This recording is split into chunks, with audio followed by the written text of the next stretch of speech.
হচ্ছে আমাদের কনে, যার বিয়ে খাওয়ার জন্য অধীর আগ্রহ, এত দূর থেকে আসা আমাদের দীপালি দি।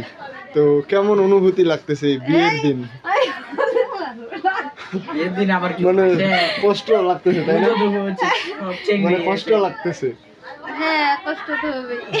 কেন কষ্ট হবে? আমি ওগুলো বলতে পারি না। এটা আরো মজা লাগবে কয়ে দি। আপনি বলেন তো, আপনি তো মেয়ে, আপনি বলেন তো যে ওর কেন কষ্ট হচ্ছে? পুরো আমার কষ্ট হচ্ছে না, এটা আরো আমার মজা লাগবে।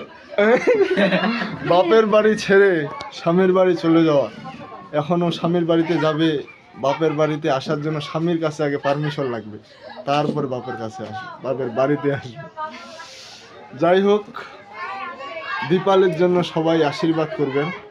আমার মাসিতো বোন, সে যেন সুখে খুব শান্তিতে সংসার করতে পারে আজীবন ধরে তার মনের মানুষটার সাথে। তো সেটার জন্যই করা, এই কমেটার জন্য আশীর্বাদ করবেন সবাই। লিখবো তোমার হাতে